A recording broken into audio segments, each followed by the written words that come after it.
Sabemos que para vivir tenemos que comer. El alimento sabemos que es una fuente de energía esencial para todos los procesos metabólicos, para todos los procesos fisiológicos. Y es por eso que los grandes problemas de salud pública de muchas décadas atrás tenían que ver con la malnutrición por déficit o el raquitismo. La clave está en que el alimento efectivamente nos aporta la energía suficiente para poder funcionar como nuestro combustible, ¿ya? Pero, ¿cómo es que el alimento realmente se convierte en energía? Bueno, esto es un proceso fisiológico metabólico un poco más específico. En realidad nosotros obtenemos los alimentos, ¿cierto?, los distintos tipos de carnes, de vegetales, de cereales, distintos tipos de sustancias nutritivas que nos aportan un nutriente que se metaboliza en las células y esto se llama glucosa. Bien, la glucosa en el fondo es, del punto de vista molecular, es lo que a nosotros nos sirve como fuente de energía. Y la glucosa es un tipo de azúcar. Hay otras como la sacarosa, que es el azúcar blanca típica, está la fructosa también, pero la glucosa en el fondo es el tipo de azúcar que nosotros necesitamos para funcionar y esta debe ser degradada, o sea, debe ser descompuesta para que se convierta efectivamente en una molécula de energía. Esto ocurre a nivel de la célula, en un proceso de metabolismo celular que se llama respiración celular. Y en la célula nosotros tenemos, igual que en el cuerpo humano, tenemos un comando central, como nuestro cerebro, que es el núcleo celular, ¿ya? Y este núcleo tiene todas las funciones incorporadas, pero igual que en nuestro cuerpo, además del cerebro, tenemos órganos. Y la célula tiene un organelo que se llama mitocondria. Y la mitocondria es la unidad fundamental que nos permite todo este proceso de respiración celular y adquisición de energía. La mitocondria tiene una forma bien característica, entonces es súper fácil de reconocer dentro de la organela que tiene esta como onda, ¿cierto? Tiene estos pliegues y estas crestas mitocondriales, que es donde se produce este proceso de la respiración celular. En el fondo, la mitocondria lo que hace es trabajar con oxígeno y sin oxígeno. Tiene esta doble capacidad. Con ayuda de oxígeno, degrada la glucosa y como esto genera un esfuerzo y genera trabajo, hay un material de desecho que se tiene que eliminar y lo que se construye es energía en forma de moléculas de ATP. O sea, el ATP viene a ser cada una de las unidades de energía. Y con oxígeno, la célula produce 36 unidades de ATP o 36 energías. En cambio, sin oxígeno, bien, también puede funcionar este proceso, pero sin oxígeno, la glucosa, que también es degradada y también genera un material de desecho, ve mermada su capacidad de producir ATP, o sea, unidades de energía. Sí elimina el desecho, pero el ATP como unidad de energía se reduce a solamente 2 unidades, o sea, muy por debajo de lo que se produce con oxígeno. Así vemos entonces que el metabolismo aeróbico, o sea, con oxígeno, es mucho más eficiente que el anaeróbico. Anaeróbico significa sin oxígeno.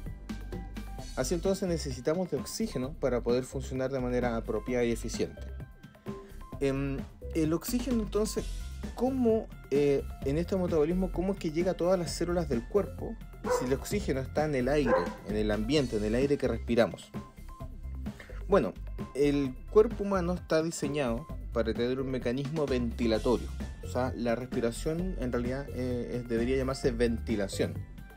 Y la ventilación parte, ¿cierto?, desde la vía aérea superior, que en los humanos nos permite inhalar, adquirir este aire oxigenado que tiene nuestra atmósfera y hacerle llegar a los pulmones, que son los órganos que se encargan de que este mecanismo ventilatorio permita el paso del oxígeno desde el aire hasta las células.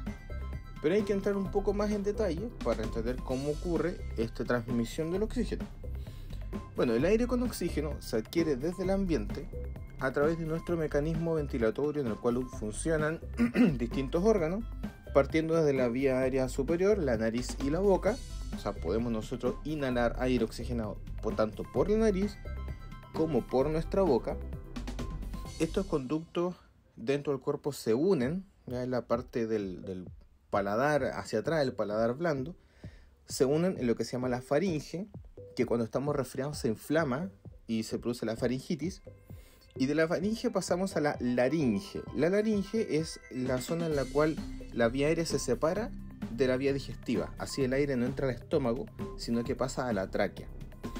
Y de la tráquea se divide, esta más hacia inferior, se divide en bronquios. Y estos bronquios cada vez se van haciendo más pequeños y más ramificados, en lo que después van a ser los bronquiolos. Pero el fenómeno de la respiración en realidad es necesario, o de la ventilación que pasa el oxígeno a la sangre, es necesario que ocurra en una estructura más pequeñita que los bronquiolos, que viene a ser la unidad fundamental de los pulmones y que son los alvéolos. Los alvéolos, ¿cómo funcionan? Bueno, los alvéolos están en la zona más pequeñita de los bronquiolos que no alcanzamos a ver nosotros, ¿ya? Estas son microscópicas. Los alvéolos están en la punta de los bronquiolos, son muy pequeñitos y tienen una forma circular muy ramificada. Y tenemos muchos alvéolos, tanto en nuestro pulmón izquierdo como en nuestro pulmón derecho y en cada uno de las secciones de los pulmones. Estos alvéolos están rodeados de vasos sanguíneos, o sea, son sacos de aire rodeados de vasos sanguíneos. Y estos son sacos de aire que contienen tanto el oxígeno que inhalamos como el dióxido de carbono que exhalamos. El dióxido de carbono es uno de los desechos que se produce en el proceso de metabolismo celular o de respiración celular. Entonces, este intercambio gaseoso ocurre en estos vasos sanguíneos que rodean a los alvéolos, que son capilares. Los capilares son vasitos sanguíneos muy pequeñitos, o sea, están las arterias, las arteriolas, y más chiquititos que las arteriolas están los capilares, igual que las venas, las vénulas y los capilares. Entonces, rodeando los alvéolos están los capilares, y dentro de estos capilares están algunos que están recibiendo justamente el oxígeno que viene desde el aire que nosotros inhalamos y llega a nuestros pulmones, de los bronquios a los bronquiolos y de los bronquiolos a los alvéolos, y así estos vasitos se van cargando del oxígeno que nosotros extraemos del aire que está oxigenado. O sea, por eso es importante que nuestra atmósfera tenga oxígeno, por eso puede haber vida en este planeta. Pero también en estos alvéolos viene toda la sangre que ya trae material de desecho, que incluye el dióxido de carbono que fue expulsado en el proceso de respiración celular. Entonces también vienen capilares con dióxido de carbono que se libera dentro de los alvéolos, y de los alvéolos pasa a los bronquiolos, y de los bronquiolos a los bronquios, de los bronquios a la vía aérea superior, y nosotros así exhalamos este material de desecho que es el dióxido de carbono. Entonces acá es donde se produce el fenómeno del intercambio gaseoso. ¿Por qué gaseoso? Porque son dos gases, el oxígeno que está entrando al sistema y el dióxido de carbono que sale del sistema. Esto entonces ocurre a nivel de sangre capilar. Así la sangre oxigenada tiene que llegar a todo el cuerpo, pero en el fondo la sangre se compone de células específicas que son los eritrocitos, y estas son en sí las que cargan el oxígeno.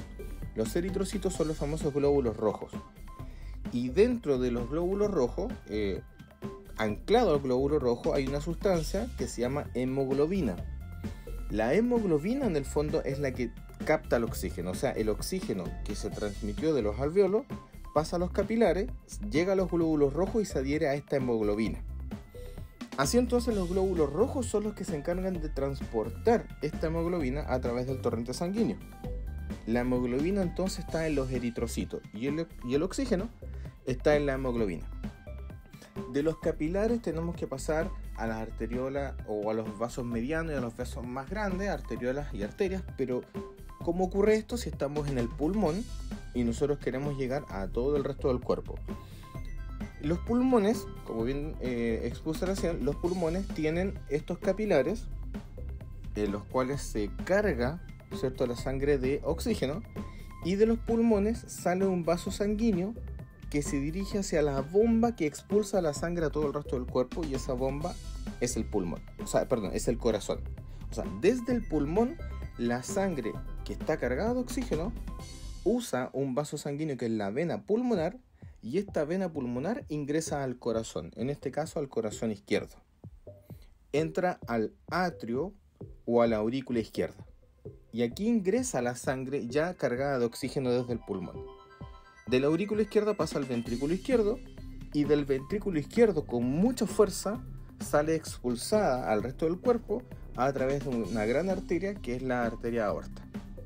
La arteria aorta la conocemos bastante bien, es la arteria principal que recorre el cuerpo, que permite a través de sus ramificaciones expulsar la sangre y que ésta llegue a todos los tejidos y los órganos del cuerpo. Pero el corazón también es la que recibe esta sangre cargada de los desechos que ingresa al pulmón derecho a través de las venas cavas.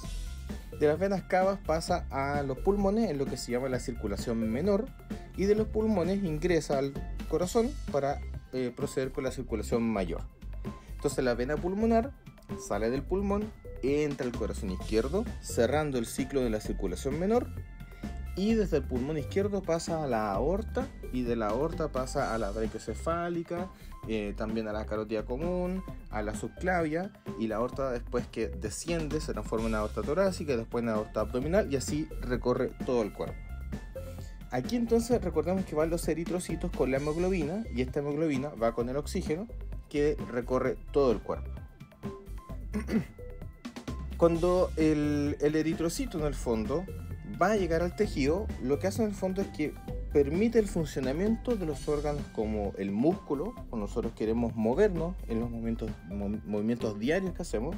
También es lo que permite el funcionamiento del estómago, por ejemplo, que es el que absorbe la comida, de los riñones, también permite el funcionamiento de los riñones que filtran la sangre.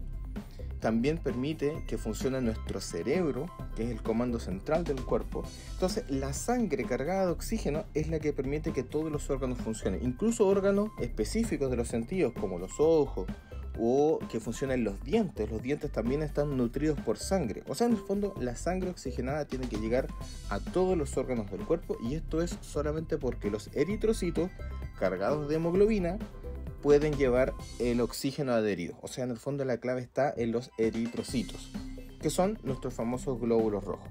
Aquí es donde se transporta el oxígeno necesario para que las células del cuerpo en sus mitocondrias realicen el proceso de respiración celular y liberen la energía necesaria.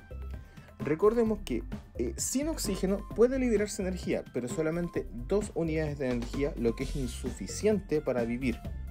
En cambio, cuando nosotros estamos en presencia de oxígeno, o sea, en el metabolismo aeróbico, con oxígeno por sí solo, en este metabolismo se producen 36 unidades de energía. Y eso sí es suficiente para vivir. Como vemos entonces, para que nosotros funcionemos bien, necesitamos tener un buen mecanismo ventilatorio, o una buena ventilación, y también un buen mecanismo circulatorio, o sea, que la sangre pueda transitar a través del cuerpo. Y esa es la base del antiguo ABC, que nos decía que teníamos que asegurar la vía aérea, la ventilación, ¿cierto?, y la circulación.